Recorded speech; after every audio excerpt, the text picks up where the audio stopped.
Weapons in Space Marine 2 are a lot of fun. From the Thunderhammer down to the simple combat knife, from the heavy bolter to the bolt pistol, there's a tool for every type of Xenos cake that needs carving. But how come some feel like we're waving a pool noodle at the enemy, and others feel like a cinder block attached to rebar? In this video today, I want to go over some of my experimentation with weapons to give you an idea of why your weapons suck in PvE. What we'll be looking at is how the firepower and power stats actually scale out to damage in the game, as well as a hidden value attached to them. If this is your first time on my channel, the way I do things is by upfronting the knowledge in my videos. So with that being said, let me break down the big points I'll be covering. The power stat, if you don't know, is not a universal scale. What I mean by that is how the number might be the same or similar on one weapon, but give different values. So a bolt rifle with 10 power does roughly 24 damage, while a heavy bolter with the same power rating does roughly 21 damage. So that's a big thing to understand, but also that there is a hidden stagger or damage modifier attached to each tier of weapon, allowing the weapon to stagger enemies easier or, of course, do more damage. Lastly, weapon perks have another big impact on your weapon, enabling more damage and easier stagger. Some of these things might seem like common sense, but what it ultimately boils down to is each tier of weapon corresponds to each of the 4 difficulties, with Relic being best suited for Ruthless.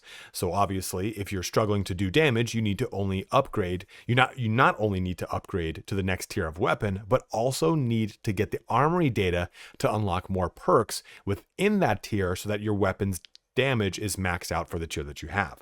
That's the down and dirty of this entire video. I'll be showing actual numbers and examples of how this all translates, but if that's all you wanted to know, please feel free to shut the video down and get back to enjoying Space Marine 2. You can navigate to any part of this video that interests you the most using the chapters about the timeline in the description.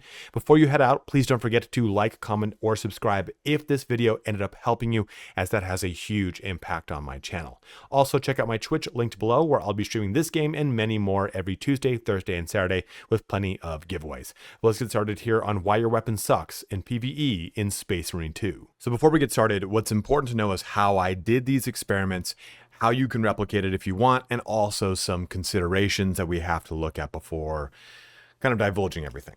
So first off, we did everything on Ruthless difficulty on the Inferno map. And every weapon that I did was, or I'm sorry, everything that I did was with a standard weapon and with a relic weapon.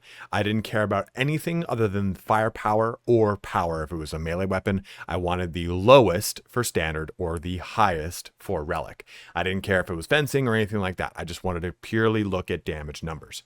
For ranged weapons, I did headshots within a considerable range. I didn't do it far away. I was pretty up close and personal, just in case range caused a drop off in damage. And then for melee weapons, I only did a light attack. Again, I feel it's the easiest thing to replicate across both things is simple headshots on ranged weapons and simple light attacks on melee.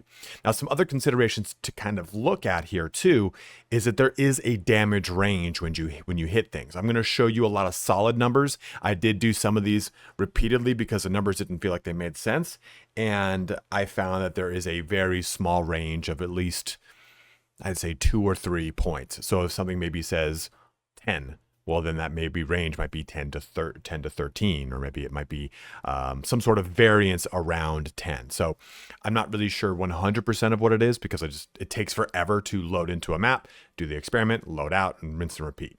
So I didn't do this a whole ton of times.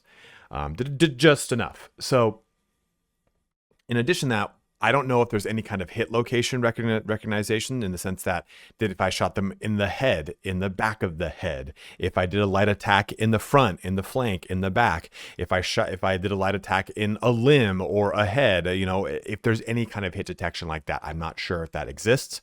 I don't know if there's any possible damage reduction for enemies if they are in any kind of animation. Those things also might contribute to this stuff. If they're maybe doing a dodge animation or attack animation, a shooting animation, is there any kind of DR that they get that we also get? Also, too, possible armor. That's why I did everything here on the same thing.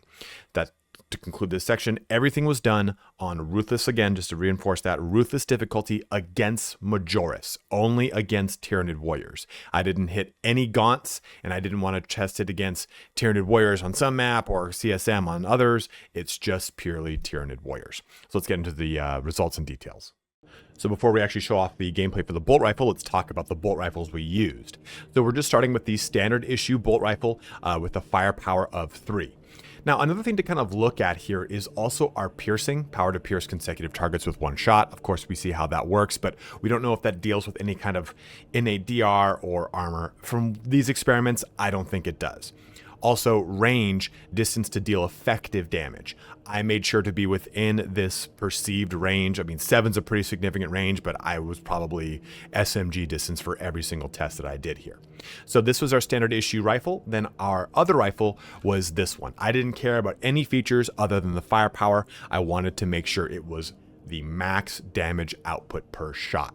And again, we're just getting a semi-automatic shot into the head of this Tyranid Warrior. And lastly, here is the perk tree that I have set up for this bolt rifle. I split the tests into a set where I use the standard issue and the relic tier with perks, and the standard tier and the relic tier without perks. So if you're just wondering if you want to replicate this one for one, these are the perks that I used. The only ones that would really be significant is the headshot damage increase here, the headshot damage increase here, and the headshot damage increase here. This one is only headshot damage based off of a specific health below point, right? But I wanted to show that difference because this gives you an idea of how that weapon scales out based off its not just tier, but also its perk association. And here were the results. So if we're taking a look at the damage that a bolt rifle does without perks at a standard issue, just that tier 3, that's a power of 3, it does roughly 11 damage. 10 to 11, give or take. Now, if I were to add perks in at level 3, power level 3, what will we get? We would get 12 to 13 damage. I did 3 different tests on this, and actually even one of them was Chaos Space Marine, and it didn't seem to change much. So it's a 12 to 13 range, give or take. Now, when I look at the power of the bolt rifle at a power of 10, I get real interesting results. So without perks, I'm doing roughly 14 damage. Again, I'm just saying roughly for these because I know that there is a range. And I tested this one specifically 3 times because it was so off base from the damage with the perks. Damage with perks for the bolt rifle with a power of 10 was 24 to 27. So clearly we see a massive increase with the perk addition. And I mean, we're not talking about some sort of sweeping addition with the perks. It was only roughly 30% with the increase from our headshot perks. So there is something wonky with the math going on here with the bolt rifle at power 10. But again, I don't know if there's other additional kind of hidden modifiers that kick in at Relic and certain perk breakpoints or something like that. But all of the actual damage perks associated with the bolt rifle was purely based off of headshot damage and only 30%, which should have been 14 plus 30%, should have been 18, give or take, 18.2 to be exact. So you can see that having all those perks unlocked and turned on for your bolt rifle with a power of 10 jumps that damage up quite a bit by a whole 10 damage. And you're going to see that this actually equates to the ability to knock things out of their call-ins, to stagger them easier, and most importantly, of course, kills them much faster. So that's our bolt rifle. Let's look at our next weapon in the range test. So from the bolt rifle, we have the heavy bolter. And I wanted just to kind of have the big difference between, hey, this is the heavy version of the same rifle we just used. It has a firepower of 3 with the standard issue, and the relic tier, again, I don't care about anything. We're strictly going with firepower. And the nice thing here is this has a firepower of 10. So we're taking a look at the exact same thing on range, right? We're going from a 3 to a 10 and a 3 to a 10 in both the bolt rifle and the heavy bolter. And just to show off too here with the perk tree, you can see what we're working with. I looked at all of this using the heavy stance of the heavy. I didn't want to just try to hip fire it and hope it hit the head. I particularly used the heavy stance. So when we look at any of the damage values for the heavy bolter with perks, we're looking at stuff like this that gives me, when in heavy stance, you deal 15% more damage. And I've got 2 of those perks. This one over here is only if I have low ammo. So just to kind of show those off for some transparency. Now let's take a look at the results. So the heavy bolter without perks, taking a look at the power level 3, just a standard edition, is 8. This is 3 lower than the bolt rifle. Now, of course, we're taking a look at a much faster shooting weapon and a weapon with much more magazine capacity. So this translates, but right away you see a 3 to a 3 is not the same damage value. Now, if we take a look at the bolt rifle, the heavy bolter without perks at 10, we're looking at 15 damage, which is actually pretty comparable to the bolt rifle at 10 power. So that's a very interesting thing. Now, when we take a look at the perk situation, the heavy bolter at 3 power is 12. Again, very similar to our bolt rifle that has 3 power with perks. So these things kind of equate out, obviously, because we're doing like roughly 30% more damage on both through their perks. So things kind of do line up here. Now, when we take a look at the heavy bolter at 10 power with perks, we are down to 21. So again, this does make sense. You can see that the power level is pretty close, right? We are looking at an item that has very similar firing rates. They're not exactly the same, but one with more magazine capacity in the heavy bolter, a whole entire different way of using it, of course. But by looking at this, we get a real good comparison and a real good way to draw a line here that says 3 and 10 are not the same on the heavy bolter as it is on the bolt rifle of 3 and 10. Let me give you one more example to really kind of drive this point home. So here's a Stalker bolt rifle, and I only have master crafted on this, and I only have 2 perks invested in this. It has a power of 8. The damage per shot was 43. So you can see that 8 power is less than our bolt rifle at 10 power, which had like 24 to 27 total damage per shot. And again, this is a range and everything like that, and you're going to miss shots. I get all these things. I'm just trying to give you a baseline to compare these two. But with 2 less power and 2 tiers in difference, you can see that the Stalker bolt rifle was going to do more damage per shot. This has to do with the fact that, of course, it is a DMR, a dedicated marksman rifle. It has a whole different firing pattern. So looking at these across the board, never assume that a ranged weapon that has firepower of 8 is comparable to a bolt rifle that has a firepower of 8 as well. They all have their own statistics. Now, I could make the argument here, and there's more testing that needs to be done, but I bet you that the auto bolt rifle, the heavy bolt rifle, and the bolt rifle, the auto bolt rifle, and the heavy bolt rifle will all have somewhat similar damage profiles because of the overall pattern of the weapon is not that drastically different, right? And I think that's going to be a result that you'll find if you start to do some of these tests for yourself. But the ultimate thing here is, of course, that the tier of the weapon, the perks on the weapon, and the weapon itself all determine how much damage is coming out. Now, you can also make the argument that this is going to be scaling different depending upon what class you're playing, maybe different class perks and stuff like that. I just tried to make sure that I had no perks that would do any additional damage to Majoris that were on for the class, like Vanguard I'm going to use. I made sure not to use that perk, and just try to make sure that I had as much of a baseline as I can. Unfortunately, some weapons are not the same one from class to class, as you understand. Now let's take a look at our chainsword, the tried and true beast. Now the chainsword here, I'm using as a standard issue, just the 5+. I'm going to look at that as a 5.5. I've always looked at it as a stopgap between the 2 numbers, so it's just a little bit better. So our chainsword is going to be the 5.5, and then the Relic version is the 15 strength one. Again, I don't care about the speed or the balance or anything. I just want the most damage to compare the 2 numbers. And here are the results. Actually, before that, just so we know this, here's our perk tree.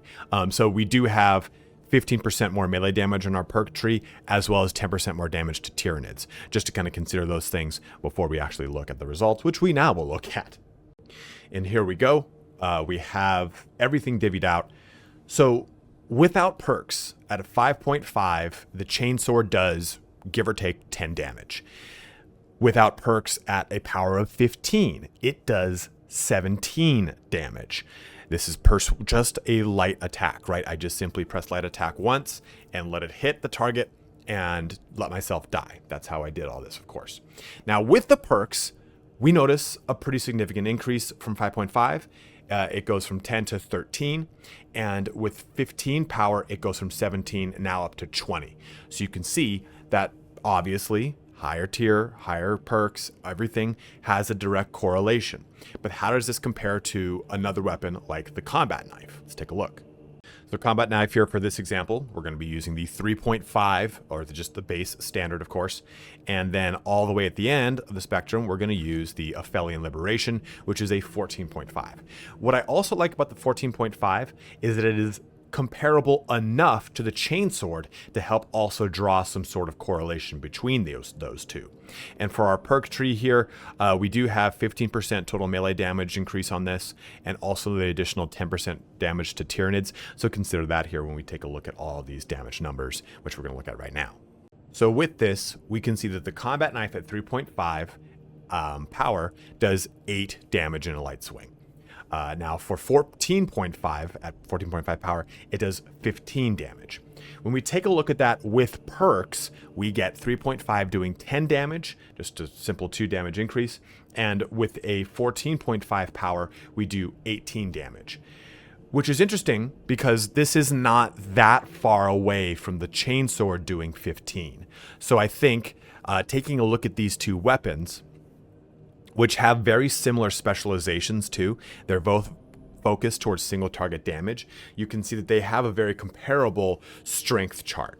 But as you take a look at things that have a specialization that pushes more towards multiple target efficiency, you're going to find that it just takes way more swings to kill things. So we did do a experiment here with the Thunderhammer. We'll talk about that in this next section as we show the difference between standard to relic and the actual performance in the game. Like, knowing these individual numbers is not necessarily going to help you understand anything outside of seeing the actual practical examples of how slow killing something in Ruthless with a standard weapon is versus with a relic. So our first example here is just using a bolt rifle. And I'm only going to be using a bolt rifle from standard to relic, and I'm going to show off a melee weapon from standard relic, and I'm going to show you some Thunderhammer. You can see with this bolt rifle, it's rough. I'm not staggering. I'm really not stopping any momentum on this Tyranid warrior, and they're able to kill me. They just straight up kill me. And I've gone through almost 2 full magazines before I died too, right? Like right at the end of that last bit, right before I died, I was going from my 5th to 4th shot on my 2nd magazine. So that's, let's just say I'm going to round it up to 50 bullets, and I didn't even kill. So you can see that on just this level alone, we are struggling with that standard on a ruthless creature. So those things are immediately apparent. Now let's upgrade us to a relic tier with a bolt rifle. So right away, we get some better shots too, for one. That's important to note. But we have just single magazine, and it's already in execute. It's already ready to go. And this just shows you that you're doing so much more damage, and you're just able to kill things much quicker. Headshots are always things to consider here. Your accuracy is going to be a big portion of this, right? That is always going to determine how fast something dies. If you're just doing nothing but headshots and plunking them, that's definitely going to change the whole flow of this. But regardless, you can see that even if I had done a bunch of headshots, I still probably would have only needed to reload my magazine once before even getting to that point. And I do have another clip here where you'll see me do the same thing. So we're going to open up from the behind of this, the back of this Tyranid warrior. We get a full magazine into it, we reload, and we start pumping more shots in, and it's in execute after 5 or 6 shots into the 2nd mag. So it's a much faster time to kill with a relic versus a standard. Who knows how long that standard would have taken before we actually got the kill going, but at least we were in execute into, like, I think almost, let's take a look at this, like it's really like the first or second shot into the second magazine before it's ready to be executed. And I just kind of kept unloading into it like I'm Arnold Schwarzenegger in the hit movie Commando, which is an incredible film if you haven't seen it. Let's move into some melee comparisons. So opening up here with melee, this is just a standard issue white chainsword. And I'm trying not to do any parries, because parries do have a damage value attached to them. But there's also some muscle memory here, and I do some parries. And ultimately what happens is it takes forever to kill this thing. Even when I kind of chunk it down a little bit, we're still really having to swing for the fences to make this work. And you can see that it's ultimately a struggle to make this be an effective weapon to use. When you're trying to really push through Ruthless, you don't want to just sit there and keep swinging and swinging and swinging and swinging and swinging and swinging, because it's just going to result in you dying faster. And I'm lucky enough to not have things completely surrounding me, because otherwise I would have died a lot faster. And I did get some parries off here and there, but ultimately you can see that this weapon is it's just hitting things with a stick when you jump into a relic tier, which just gives you so much more strength behind each swing. This next example here for Chainsword, we got Relic tier, and we were able to really bully this target. So a lot of hits too are staggering a lot better. They're kind of knocking them over. Our parries are far more effective as far as their damage goes, and we're able to push and execute very fast. What's also important to know, and one that I didn't get a practical example of because it's just too hard to create, is that the melee on the higher relic tiers will interrupt someone calling in far faster.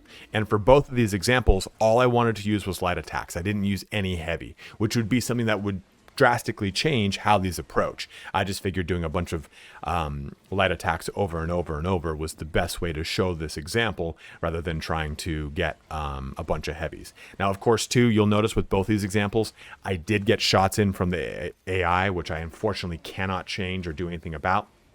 But being able to bully a target and get it down easier with the relic is just something that it's far easier to pull off. And I think this example is even better exemplified when we take a look at the Thunderhammer. So here we are with the Thunderhammer coming in, doing a lunge attack, and I just need to do anything I can when I'm on the standard. So we're just trying to dodge and do lunges and dodge and do lunges, and it's really taken a long time, right? Like, the big thing, of course, is that with a Thunderhammer, you're going to really rely on the heavy to do a lot of the big damage. And I open up and finish it with the heavy just for dramatic emphasis. But it's just worth noting how the Thunderhammer especially really needs that heavy to do a lot of its big damage. And for this example, we just used the standard edition. The relic tier that we're going to show off is the 12 damage. I think it's a block, but just the max damage version of the Thunderhammer. And this is unfortunately a little bit messy of an engagement here, but we do have the max tier relic here for the Thunderhammer, and just going to town. We're already one of its nodes of life down, whereas with a bunch of the hits in the previous one, it took forever to get that first little node of health down. And it starts to get a little messy here because we get swarmed, but the thing is already in red after way less successive hits and way less effort to just simply go ahead and put it out of its misery. So all this information boils down to giving you practical examples of obviously something that has more power does more damage, but it's also showing you how that damage is brought to life very quickly, especially in a ruthless category where you're going to really struggle with things if you can't put enough damage on target to either get them to execute, to stagger them, or to call off or start to end one of their call-ins. Because those call-ins are really the thing that can mess up a ruthless playthrough. Even after patch 3.0, regardless of what you think about the relative difficulty of the game, call-ins are just something you cannot deal with in large swaths. If you let every single one of those reinforcements go through, the game just becomes unmanageable quite quick. So hopefully this gives you a direct correlation and how power and firepower are not the same per weapon, but they are similar on weapons that perform similarly. For example, here, when we were taking a look at the Thunderhammer, we were looking at a weapon that had like a 4.5 and then a weapon that had a 12. it responded the 12 on the Thunderhammer was way more destructive than the what's that thing called, the Chainsword with a 15 power, because they are two different weapons. So those things are worth noting, but ultimately it comes down to, what are your perks on the weapon? What is the weapon's tier? And do you have all the perks for that tier? Those are the big three lessons. Of course, your individual character skill is going to come in. Your ability to parry things is going to come in. Your ability to gun strike is going to come in. All those things are factored in, but when we're are to be factored in. But when we're taking a look at just the bottom of the barrel actual stats of the weapons and how they perform, this hopefully gives you a better understanding of how you can make your weapon better in PvE. It really comes down to improving those perk choices, and also the perk choices on your character, ultimately making them lean into the direction that you're taking with the character. Are you using the bolt rifle penetration perk on the tactical, but you're using a heavy or a plasma incinerator? Well, then don't do that. Use the plasma incinerator perk and skip the bolt rifle penetration perk. It's just not going to help you. Same thing too when you're taking a look at maybe assault and the gun strikes, or Vanguard and their ability to do a lot of parries and dodges. Just make sure you're using the right capabilities and leaning into that. So if you are using parries and dodges, put the weapon perks on your weapon that help out with headshot damage, because anytime you perfect parry or anytime you perfect dodge, those gun strikes are headshots. So hopefully this again gives you a better idea of how to approach your weapon builds for Space Marine 2. And if you have any critical information that you've seen from your own testing, let it be known in the comment section below. I didn't really go into stuff like the effective damage range because I don't really know how to test it truthfully, and I don't really know how to truthfully test a lot of the other aspects of the game. This seemed like the one that was the easiest to do. Now, of course, there are a bunch of random little outliers here. Did something shoot something once or twice to really throw off the perception of how much damage we did? Absolutely. But hopefully, again, this gives you a baseline and understanding. But as always, guys, thank you so much for watching here today. Have a good one and take care.